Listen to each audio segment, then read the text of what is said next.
नमस्कार, आप देख रहे हैं क्लियर कट। मैं हूं श्वेता रंजन। आज बात उस अदृश्य लेकिन सबसे खतरनाक दुश्मन की जिसने उत्तर भारत के आसमान को कैद कर लिया है, हमारे फेफड़ों को जकड़ लिया है, बच्चों की सांसें छीन ली है, बुजुर्गों की उम्र कम कर दी है, घटा दी है और आने वाले दशक के लिए चेतावनी लिख दी है कि अगर अब भी हम नहीं जागे तो दिल्ली एनसीआर और पूरा सिंधु गंगा का मैदान स्थायी रूप से पृथ्वी का सबसे जहरीला वायु प्रदूषण क्षेत्र बन जाएगा।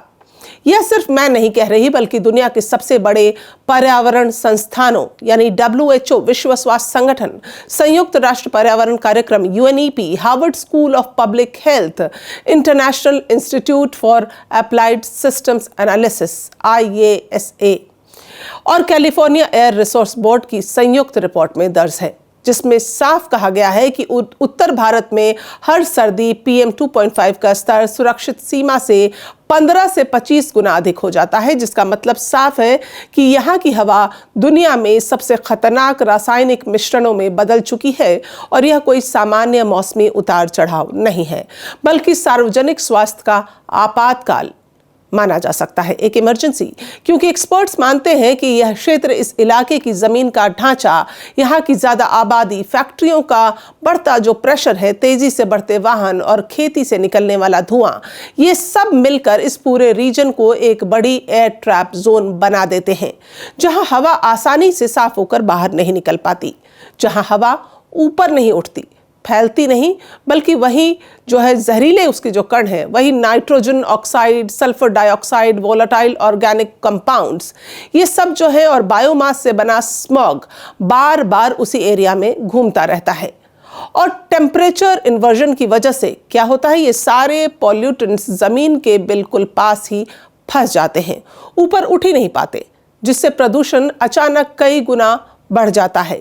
यही वजह है कि उत्तर भारत का करीब 7 लाख वर्ग किलोमीटर का क्षेत्र दिल्ली से हरियाणा, पंजाब, राजस्थान, यूपी और बिहार तक सर्दियों में एक विशाल गैस चैम्बर में जो है वो तब्दील हो जाता है, जहां 50 करोड़ से अधिक लोग ऐसे प्रदूषण में सांस ले रहे हैं, जो दुनिया के किसी भी विकसित शहर द्वारा झेले गए संकट से कई गुना ज्यादा गहरा है। आज क्लियर कट में हम सिर्फ हवा की बात नहीं करेंगे, बल्कि उस भयावह सच्चाई की भी परतें खोलेंगे जो इस वायु संकट के बीच इंसान के शरीर में क्या तबाही ला रही है।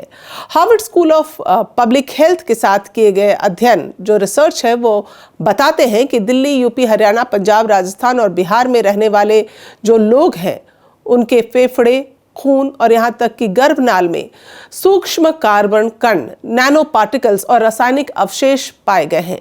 यानी प्रदूषण अब सिर्फ सांसों में नहीं, बल्कि शरीर के हर हिस्से को प्रभावित कर रहा है। कितना डरावना हो सकता है ये। रिपोर्ट के अनुसार दिल्ली NCR में प्रदूषण से जुड़ी मौतों में 30% मौतें हार्ट अटैक और स्ट्रोक से होती हैं। फेफड़ों के कैंसर का जोखिम 5 से 7 गुना तक बढ़ चुका है। छोटे बच्चों में निमोनिया और श्वसन संक्रमण यानी सांस लेने की जो समस्या है, उसमें 42% की वृद्धि दर्ज की गई है। गर्भवती महिलाओं में प्री टर्म डिलीवरी, कम जन्म वजन और भ्रूण के विकास में बाधाएं लगातार बढ़ रही हैं। ये सब आंकड़े बता रहे हैं कि प्रदूषण अब एक साइलेंट किलर नहीं, बल्कि एक तेज और लगातार हमला करने वाला खतरनाक स्वास्थ्य संकट है, जो दिल्ली NCR ही नहीं, पूरा गंगा प्लेन अब अपनी चपेट में ले चुका है। लेकिन इस संकट को और गंभीर बनाता है यहाँ का परिवहन और उद्योग, क्योंकि अकेले दिल्ली NCR में 1 करोड़ 25 लाख से अधिक पंजीकृत वाहन हैं और पूरे गंगा क्षेत्र में यह संख्या 3 करोड़ से भी ज्यादा। ये सारे नाइट्रोजन ऑक्साइड और वोलेटाइल ऑर्गेनिक कंपाउंड्स के सबसे बड़े सोर्स हैं। इसके अलावा पूरे उत्तर भारत में 12,000 से ज्यादा इंडस्ट्रियल क्लस्टर्स चल रहे हैं और इनमें से हजारों फैक्ट्रियां आज भी पुराने तरीके अपना रही हैं, फ्यूल के, कोयले के और अनसेफ थर्मल सिस्टम के। खेती के सीजन में पराली, अमोनिया और बायोमास धुआं रासायनिक प्रदूषण को कई गुना बढ़ा देते हैं, इसमें इजाफा हो जाता है। और इन सब के साथ जब सर्दियों की ठंड और स्थिर हवा मिलती है, तो पूरा इलाका एक तरह का केमिकल रिएक्शन वाला बड़ा बर्तन बन जाता है, एक चैम्बर बन जाता है, जहां हर घंटे हवा और भी ज्यादा टॉक्सिक होती जाती है।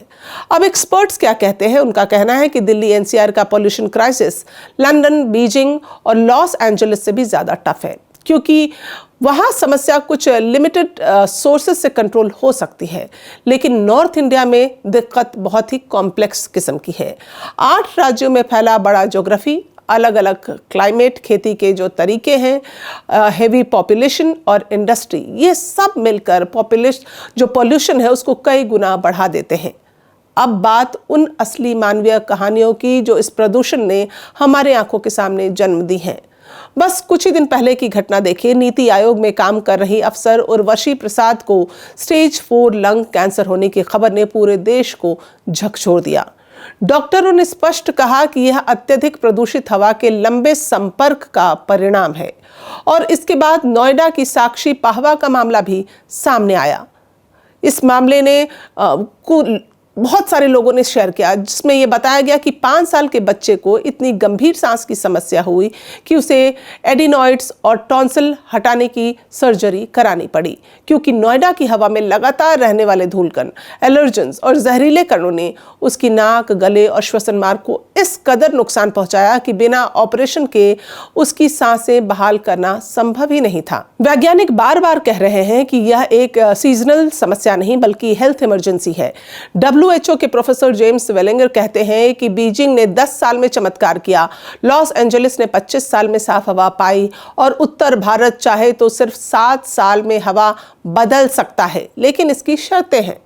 राज्यों की बिखरी और विरोधाभासी नीतियों को खत्म कर एक इंटीग्रेटेड यानी कि एकीकृत क्लीन एयर सिस्टम लागू किया जाए, सख्त कानून बनाए जाएं, परिवहन और उद्योग का मॉडल पूरी तरह से बदला जाए और एक हाई पावर मॉनिटरिंग कमेटी रोजाना कार्रवाई की समीक्षा करे।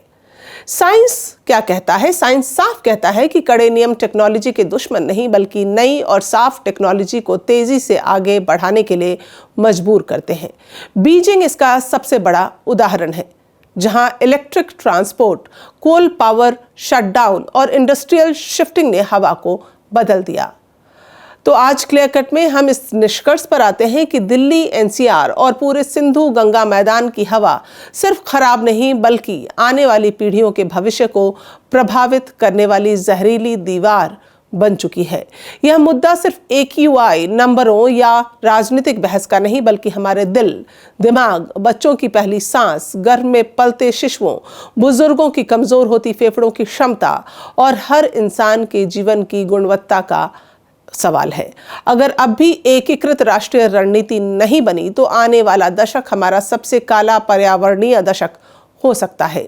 लेकिन वैज्ञानिकों और विशेषज्ञों की उम्मीद अब भी खत्म नहीं हुई है। उत्तर भारत के पास साफ हवा पाने का मौका है, लेकिन यह तभी संभव है जब सरकार, उद्योग, नागरिक और नीति निर्माता एक साथ खड़े हों और इस संकट को उसकी असल गंभीरता के साथ समझा जाए।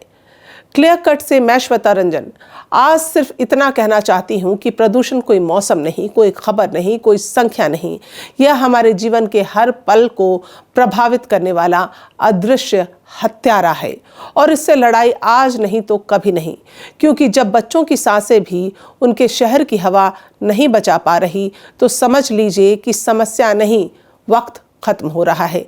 लेकिन अब इस पूरे वायु संकट की तस्वीर तब और भयावह हो जाती है जब हम देखते हैं कि बढ़ते प्रदूषण की मार अब सिर्फ दिल्ली NCR तक सीमित नहीं रही।